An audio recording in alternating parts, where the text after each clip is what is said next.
नमस्कार दोस्तों, आपका बहुत बहुत स्वागत है हमारे चैनल बी बेसिक्स में। मैं हूं रूपक कुमार और आज है 17 अगस्त 2024 और आइए स्टार्ट करते हैं आज के पहले प्रश्न के साथ।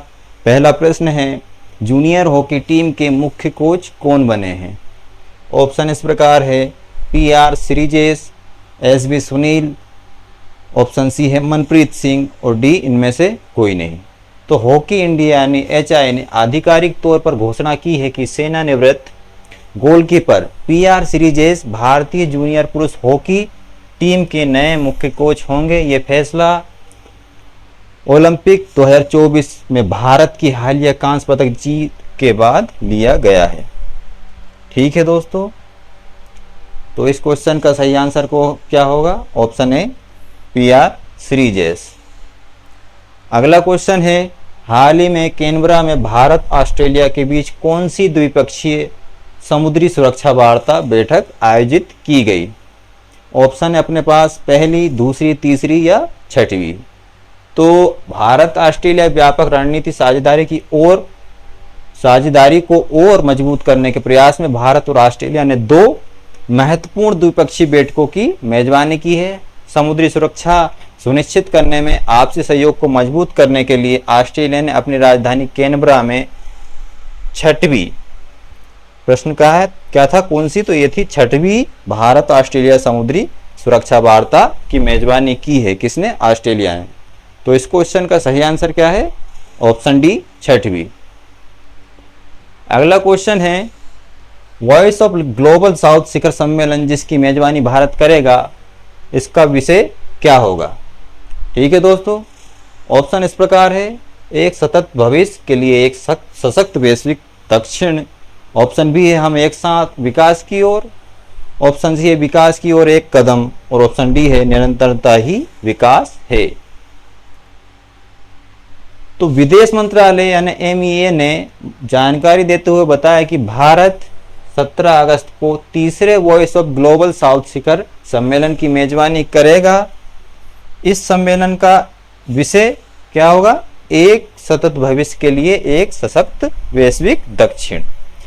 अब यहाँ बता रहे हैं कि तीसरे वॉइस ऑफ ग्लोबल साउथ शिखर का सम्मेलन की मेजबानी भारत करेगा, तो इससे पहले मतलब कि पहले दो की भी कर चुका है। तो कब कर चुका है? पिछले वर्ष जनवरी 12 व 13 जनवरी प्रथम, 17 नवंबर 2023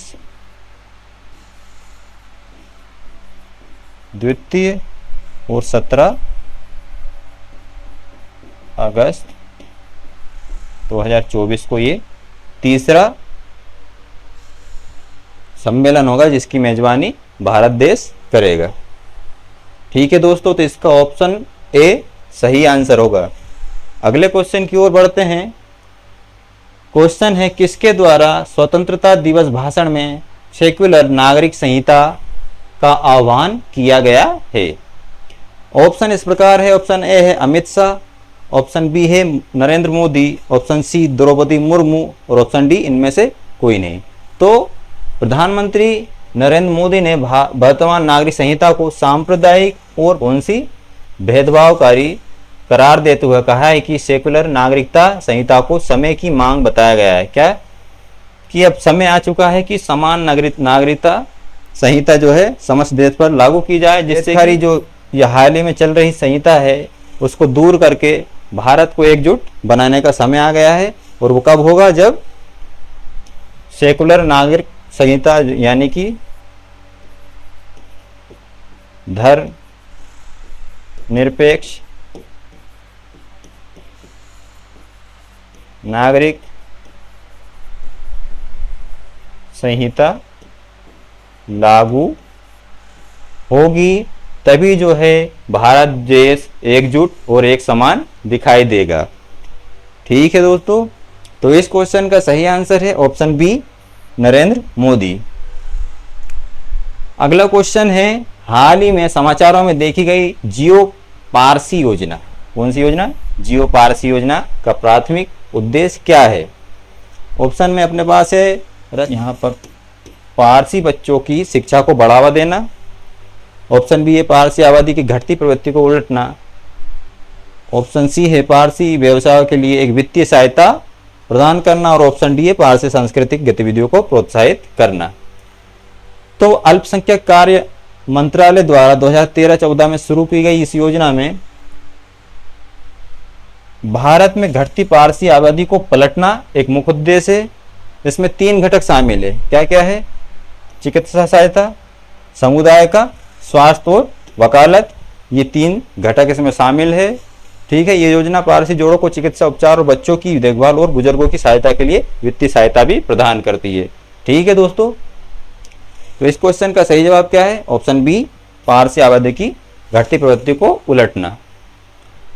अगला क्वेश्चन है, हाल ही में खबरों में रहा डिस्बियोसिस क्या है? एक प्रकार का जीवाणु संक्रमण, हानिकारक कवक की अत्यधिक वृद्धि, या माइक्रोबायोम के भीतर असंतुलन, या फिर ऑप्शन डी, वायरस के कारण होने वाली एक स्थिति। तो एंटीबायोटिक्स विशेष रूप से ब्रॉड एक्सट्रॉम वाले आंत के बैक्टीरिया को बाधित कर सकते हैं, जिसमें ये डिस्बियोसिस हो सकता है। तो डिस्बियोसिस क्या है? डिस्बियोसिस माइक्रोबायोम में एक असंतुलन है। कहाँ होता है? जठरांत्र संबंधी मार्ग में। ठीक है दोस्तों, तो डिस्बियोसिस क्या है? यह है ऑप्शन सी, माइक्रोबायोम के भीतर असंतुलन। अगला क्वेश्चन है, चंदका वन्यजीव अभ्यारण्य जो हाल ही में समाचारों में देखा गया है, किस राज्य में स्थित है? तो स्वतंत्रता दिवस पर चंदका वन्यजीव अभ्यारण्य में सांबर और बार्किंग हिरण छोड़े गए हैं। इसलिए किस लिए चर्चा में था? क्योंकि यहाँ पर 15 अगस्त के अवसर पर सांबर और बार्किंग हिरण छोड़े गए हैं। ये उड़ीसा के खुर्दा जिले में स्थित है, जो पूर्वी घाट की उत्तर पूर्वी सीमा को चिन्हित करता है। 1982 में इसकी स्थापना हुई थी और यहाँ पर कई संकटग्रस्त जंगली जानवरों और पक्षियों का घर माना जाता है। ये वनस्पतियों में सदाबहार और पर्णपाती वनस्पतियों का मिश्रण शामिल है। तो इस क्वेश्चन का सही आंसर क्या है? Option A, Odisha. अगला क्वेश्चन है, हाल ही में किसके द्वारा किसान की बात रेडियो कार्यक्रम की शुरुआत की गई है? ऑप्शन इस प्रकार है। ऑप्शन ए है नरेंद्र मोदी, ऑप्शन बी है शिवराज सिंह चौहान, ऑप्शन सी है अमित शाह और ऑप्शन डी है अनुराग ठाकुर। तो किसानों से जुड़ने और उनकी समस्याओं को समझने के लिए कृषि मंत्री शिवराज सिंह चौहान ने हाल ही में किसान से बात नाम का एक मासिक रेडियो कार्यक्रम लॉन्च किया है। कैसा है? एक मासिक रेडियो कार्यक्रम है। ठीक है दोस्तों, यह कार्यक्रम प्रधानमंत्री नरेंद्र मोदी के लोकप्रिय रेडियो कार्यक्रम मन की बात से प्रेरित है। ठीक है, और इसका उद्देश्य क्या है? किसानों को मंत्री कृषि विज्ञानकों और मंत्रालय के अधिकारियों से बातचीत करने का एक मौका देना इसका मुख्य उद्देश्य है। किसका? किसान से बात की कार्यक्रम का। ठीक है दोस्तों, तो इस क्वेश्चन का सही आंसर क्या है? Option B, Shivraj Singh Chouhan. अगला क्वेश्चन है, हाल ही में किस देश के प्रधानमंत्री ने इस्तीफा देने की घोषणा की है?